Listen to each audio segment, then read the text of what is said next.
Support for Carolina Business Review made possible by Sunoco, a global manufacturer of consumer and industrial packaging products and provider of packaging services, with more than 300 operations in 35 countries, headquartered in Hartsville since 1899. And by Business North Carolina Magazine. There's a place for those who subscribe to the theory that business doesn't have to be boring. Like so many other states across the country, North Carolina continues to cope with a budget crisis. We've heard it all before: revenue shortfalls, statewide job cuts, and partisan bickering. Hello and welcome to the most widely watched business show in the Carolinas. I'm Steve Crump in for Chris William.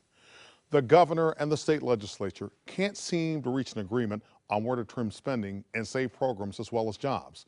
Adding to that equation, it is the first time in more than 100 years Republicans are controlling both the House and the Senate. We get answers from someone who seems to have many of the votes and is crafting the climate as well as spending policies in Raleigh. Speaker of the House, Thom Tillis, is our special guest on this edition of Carolina Business Review. Major funding for Carolina Business Review provided by Grant Thornton, an international accounting, tax, and business advisory organization dedicated to serving middle market companies. Grant Thornton, a passion for the business of accounting. And by Novant HEALTH, a not-for-profit group of hospitals and physician clinics, ranked as one of our nation's 10 best healthcare systems, caring for patients and communities in North and South Carolina. Major funding also by King & Spalding, an international law firm with over 800 lawyers in 13 offices worldwide, providing legal services to clients in the Carolinas and throughout the world. For more information, visit www.kslaw.com. This edition of Carolina Business Review was recorded May 13, 2011. On this week's program, an executive profile featuring Thom Tillis of the North Carolina House of Representatives.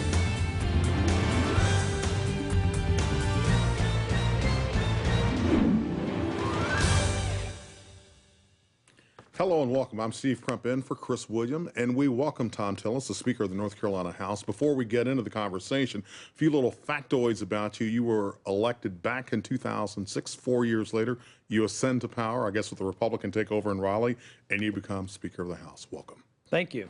Talking about the budget issue, where are we right now? Because the House has done its part, it's already gone to the Senate. We've passed the budget out of our chamber sooner than anyone recalls in recent history, certainly anyone serving back 30 years. It's a budget that gets our spending in line with the revenue. We had to deal with the fact that the stimulus dollars that were used to balance the budget in the past were simply not there. That was about $1.5 billion. And we also have to deal with the fact that there were temporary taxes promised to be sunset on June 30th. We're fulfilling that promise. So we start out with a $3 billion deficit. And in spite of that, what we've done is come up with a budget that we think is balanced, that the community colleges seem to be able to deal with, the K through 12 folks we're working with to try and get them on board with it. It's about a 9.8 or 8.8% cut.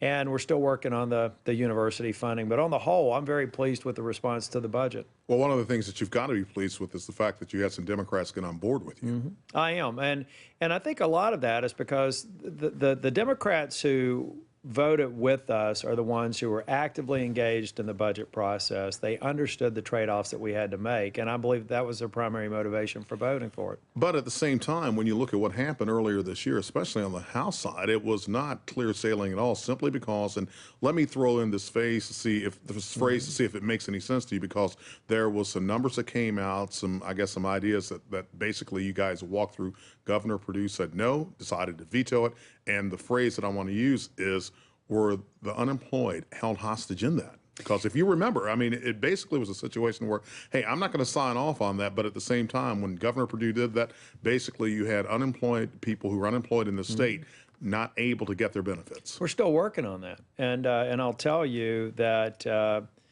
the issue of extending unemployment benefits is intrinsically linked to the issue of providing stability and job security for state employees across the state and for the people who rely on state services.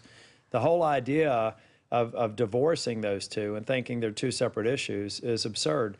What we've proposed is an extension of the unemployment benefits and a framework that, quite honestly, puts both of us in a box, makes it less likely that we'll be bickering and less likely that we'll be going back and forth on budget issues by providing some level of certainty for school systems, for community colleges, for universities, and other areas of the state that need to have roughly some idea of how much money they're going to be able to spend come July 1.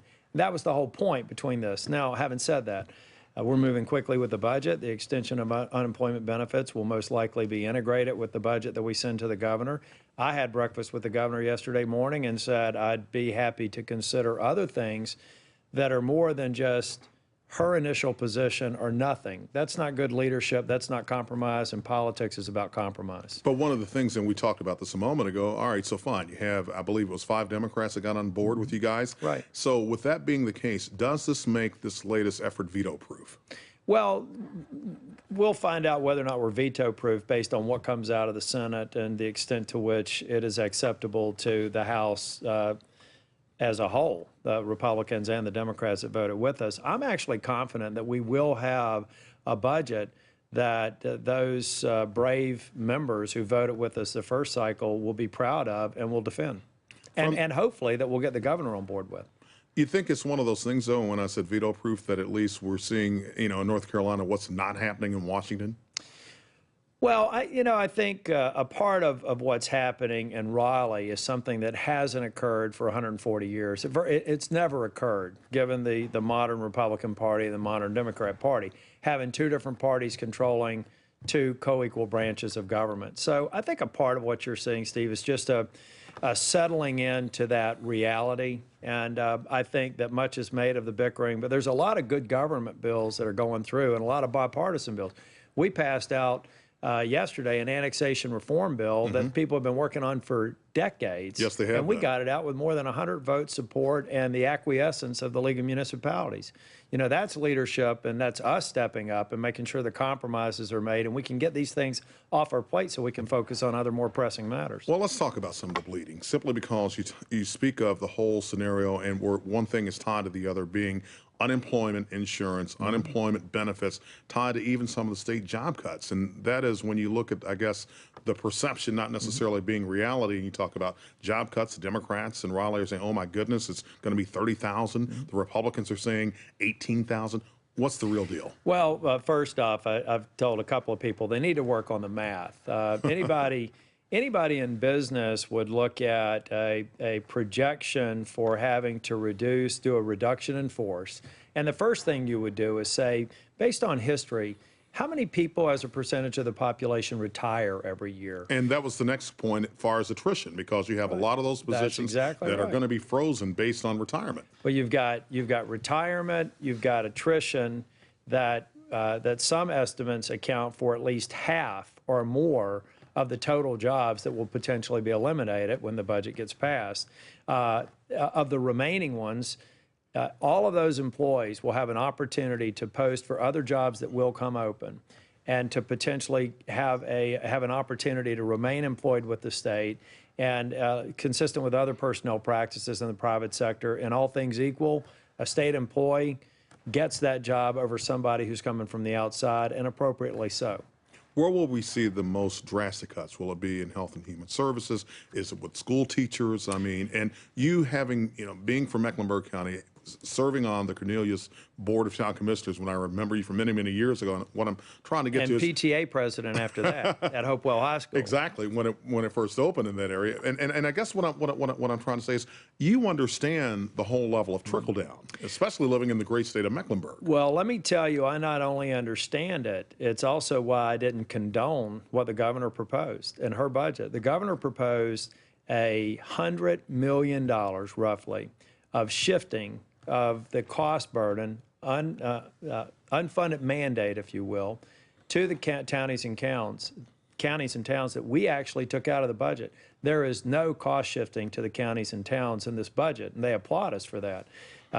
The cost for buses, the cost for tort, the cost for workers' compensation were all clawed back from our budget that was sent out of the House because we don't think it's appropriate to pretend to balance our budget really on the backs of the cities and towns and then put pressure on them to raise taxes. And that's why we took it back.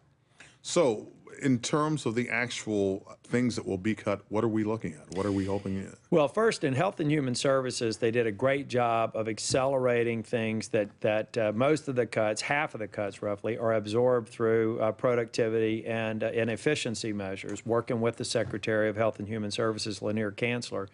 Transportation, what was remarkable to me about this budget was how many people didn't protest it. We didn't have mass protest in Health and Human Services around our general government budget and DENR and Commerce or Justice and Public Safety or Transportation.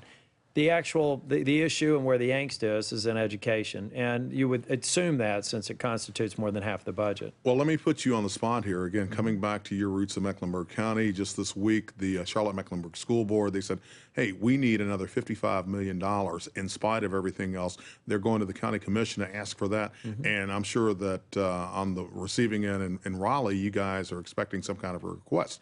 Is it going to be no, the buck stops here, or is this something else that you're seeing from other school systems around the state? We're seeing some of that. I think you will see one of the things that we did on the last day before the budget passed out was provide about another $35 million to be distributed from the lottery proceeds, which had been redirected to scholarships, which we've got to continue to work on. But the original intent was to get this money down to the counties to support school construction. We've done that again, and we've also implemented a provision in the budget that for some counties that may not need to build an additional school now, to have some flexibility to let it defray some of the pressure on operational costs.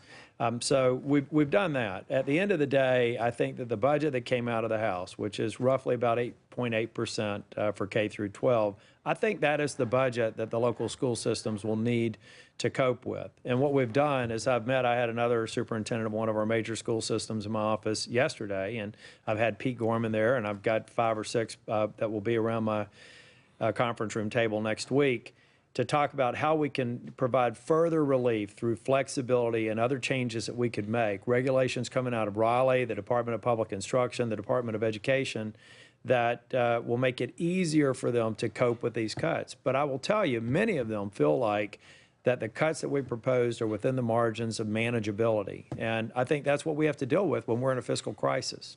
Talk to me about economic projections. I mean, things aren't as rosy as they were. They're not as bleak as they were. Right. But when you look at some of the telltale signs, the stock market's coming back. You can look at some of the counties around the state. They're saying our tax receipts are improving. What are you seeing on the statewide level? Well, I tell you, I do think that what we seem to have done is gone into the trough, and we're progressively moving forward. You know, we hope that there's no macroeconomic double dip phenomenon. Let's assume that that's off the table for now. So now it's more a matter of step level incremental growth. That's why we think it is critical to let the $1.5 billion in taxes that are supposed to expire on June the 30th to expire, because now we've got $1.5 billion more back in the private sector to better position North Carolina to get ahead of the pack in the Southeast region for job growth, for job expansion, for attracting relocations here. That's exactly why we have accelerated regulatory reform outside of the budget. That's why you've seen medical malpractice reform passed out of both houses for the first time in decades. That's why you'll see a workers' compensation reform, which is a consensus bill, business-friendly bills that make it more likely people will take risks, invest, and expand jobs. Well, let me throw in the other caveat to that, and that's something you've talked about, which is healthcare reform. Healthcare reform is still, in my estimation, a ticking time bomb. It takes place on January 1st, 2014. It will add 800,000 Medicaid recipients to the state rolls. Nobody knows what that is. Now, the good news is the federal government recognizes that that's going to have some fiscal impact, so we get funding for a couple of years, but then we're on our own. And if we're not structurally prepared for that, then maybe we work through all the change that occurs in 2014, but come 2016, 2017, we could have, unless we've just got an economy that's rising the tide, we could have another fiscal crisis on our hands. But the other thing is that's working against, I guess, the Republican-controlled House and Senate is the fact that you have a Democratic governor, a Democratic attorney general, who said, based on what we're seeing in some of these other states that's challenging the new federal mandate for health care, they're not going to touch it in the court systems. Do you think they should? Well, I think that we need to take a look at it. I do believe it's a government overreach. I think that the president and the leadership in Washington missed a golden opportunity to be a facilitator and to make certain that they wanted changes to occur, but use the various states to try different approaches that made sense, that worked for their demographic, for their economic circumstances, and for their constituents, and then learn the best practices from that. But instead, they've created this a la prima, one-size-fits-all. Boy, I hope they're right, because if they're not, if they're right, they'll succeed tremendously. But if they're wrong, they're going to fail with what I would consider disastrous potential consequences. So there's no hedging here. Imagine a national health care agenda that required states to do something, encouraged them to do something, similar to the way the federal government encouraged the interstate system and building an interstate system in a cooperative way that allowed people to be eligible for funding based on certain clip rates that they achieved in terms of accomplishing reforms in healthcare. They didn't do that. They honestly believe central planning's got it right. Now you guys just have to execute. But coming back to what you said a moment ago on the whole malpractice side of this thing, where you're doing malpractice reform, can that augment some of this, confusion that we may see down the road with healthcare reform? No, I don't think so. I think the medical malpractice reform that we looked at is pretty focused. It's really to try and take some of the cost out and try to encourage doctors like OBGYNs and other people where their numbers are diminishing to still continue to operate in the state for the purposes of affordable health care, have enough of them, and also literally to have practices where people are not going to have to travel to get the service over time. Speaking of travel, let's talk about the road situation here, because you see it on both ends. You're the Speaker of the House. You live up on Lake Norman, so you get to drive, from Mecklenburg County down I-40. So you get there, you see 540 and the 440 Beltway and 740, and you say, gosh, we live in the largest city, the largest metropolitan area in North Carolina, and we can't even get a loop called 485 finished. Right, and keep in mind that most of that unfinished loop is in my district. There's a couple of things. One, I believe that there are legitimate arguments for some of the road funding decisions in the past being politically motivated. Probably not as much as many people believe, but there's a significant number of examples out there where you could see it was power politics. They got the nod and they implemented projects. I think for the most part, we've got two or three things we have to work on. One, the equity formula is outdated. It doesn't really deal well with congestion and safety issues. Whether or not you deal with that by adjusting the equity formula or come up with a different pool is something that we will take up, most likely in the short session. I know that Governor Perdue is hoping to have this thing done by 2014, 2015. Yeah. But what's so sad is, and especially as you look at southern Mecklenburg County, the road is already over capacity. That's right. Well, 485, I think the project, because those contracts, there is a funding mechanism. One of the contracts has already been let. The other one will be let sometime in October for the interchange at I-85. Those are going to happen. And I actually applaud the governor for the work that she did, work that I've done in my office, and everybody else to really move that forward. On a broader basis, though, Steve, we've got to take a look at alternative sources of funding. I think we have to take a serious look at toll roads when they make sense, when they provide an alternative, not the primary route for people to move into and out of. I'm not really in favor of tolling roads that already exist, but I am up for anything that gets us out of this $20 billion deficit for infrastructure. Well, and you talk about toll roads, and you look at northern Mecklenburg County, your district, and news breaks this week that they're talking about a toll on an HOV lane. Is that feasible? Well, it's kind of funny because my daughter called me on the carpet this last night. Really? When I got, what are you talking about, a toll lane? And she goes to CPCC. Right. We live at exit 28 on 77. She goes downtown to a number of her classes. And there's a lot of misconceptions about that particular project. One, it is not tolling the two lanes that are there. It is adding a lane. And it is allowing that lane to be HOV for free and HOT, HOT, high occupancy toll. If you or I decide today traffic looks a little heavy and I want to pay a toll and ride in that lane, incidentally without a toll booth. with transponders that will detect that you're actually in that lane and charge you for it if you want that service. Look, if that gets me 50% more potential capacity to go from 2 lanes to 3 lanes and allow people to opt into it. And what was funny when I described this to my daughter, she says, well, wait a minute, then even if I don't use it, there are going to be other people using it. So that should ease some of the burden on the 2 lanes. Absolutely. All right. So the other side of that is, I mean, because everybody gets angry about traffic, what about the numbers as far as the money? Are there any projections at all as far as reducing some of the issues connected to highway funding? Well, the problem that we have with highway funding here is we simply don't have enough money going into highway funding. That's another thing I'll tell you. I applaud Rick Killian, who chaired our House Appropriations Transportation Committee. He focused a lot on holding pure highway fund dollars for the purposes of maintenance, repair, and expansion of the interstate or the highway system within North Carolina. But at the end of the day, we don't have enough money coming in for the needs that we have. And that's why tolls, that's why public-private partnerships, that's why design-build contracts, these other things that are being considered have to be on the table. And it may even, some of those may push all of us out of our comfort zones, but in the mix, we've got to figure out a way to solve a problem that's been going on for decades, and the leadership hasn't stepped up and addressed it definitively. What are we seeing on some of the secondary roads, too?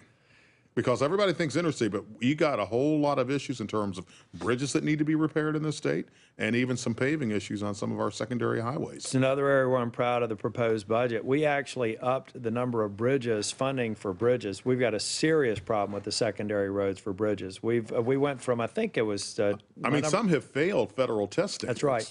I think it was, I may be right, I think it was about 50% more bridges are now funded for repair and renovation in this budget than had been previously.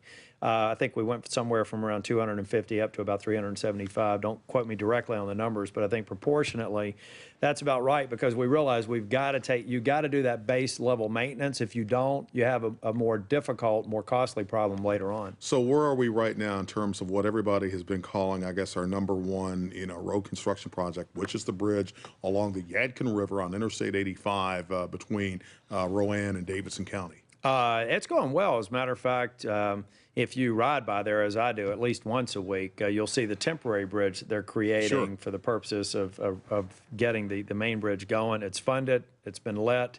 They're moving aggressively. It's going to take a couple of years to get it done, but it's going to have a tremendous impact on that corridor. I'm telling you, sometimes I go 40 down 77 and add 10, 20 minutes to the trip, because I know that it's more likely to at least only be 10 or 20 minute delay versus some of the delays they have now going over that river. We got a couple of minutes left here, and I want to ask you, based on some of the budget information that you've passed along here, what's the credo from Raleigh? Is it the same thing that we're finding in corporate America? You're a former IBM executive. Is it the whole idea of doing less with more?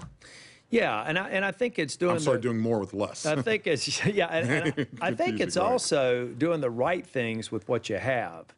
One of the things in this budget, a misconception, I think, among people is that we would want to restore all the money and have exactly the same level of spending as existed in the last cycle. I don't agree with that. We've seen a lot of waste. We've seen a lot of misdirected priorities and other things that simply never should have been in there. And if they hadn't, then you'd have less of a structural deficit. You'd have more money in the rainy day fund. You'd have more money in repairs and renovations. We didn't even talk about that. This budget has set aside more money for repairs and renovations, more money in the rainy day fund. The past 2 budgets that I've been involved with didn't even satisfy the statutory limits. Literally been taken to court for failing to do it. And we've done that. So, I think a part of what we're talking about is, yeah, maybe we'd like to spend a little bit more, but we love the idea that we're reducing the tax burden. We love the idea that we're actually making sure that those good government's fiscally sound decisions around repairs and renovations, rainy day fund, those sorts of things are adequately funded going into next year. And at that point, Thom, Tillis, we are out of time here. Thanks so much for your honesty, your candor. We look forward to see you guys continuing to build bridges in Raleigh, and perhaps you'll have more than 5 Democrats on your next budget cycle. Yeah, thank you. Okay, all right. That's Carolina Business Review for this week. I'm Steve Crump in for Chris William. Thanks so much, and have a great weekend. Major funding for Carolina Business Review provided by Grant Thornton, an international accounting, tax, and business advisory organization dedicated to serving middle market companies. Grant Thornton, a passion for the business of accounting. And by Novant HEALTH, a not-for-profit group of hospitals and physician clinics, ranked as one of our nation's 10 best healthcare systems, caring for patients and communities in North and South Carolina. Major funding also by King & Spalding, an international law firm with over 800 lawyers in 13 offices worldwide, providing legal services to clients in the Carolinas and throughout the world. For more information, visit www.kslaw.com. Additional funding provided by Business North Carolina Magazine. There's a place for those who subscribe to the theory that business doesn't have to be boring.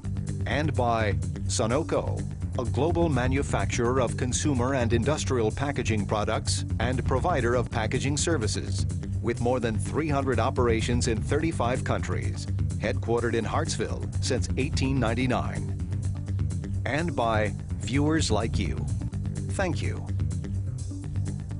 You may write us at Carolina Business Review, 3242 Commonwealth Avenue, Charlotte, North Carolina, 28205.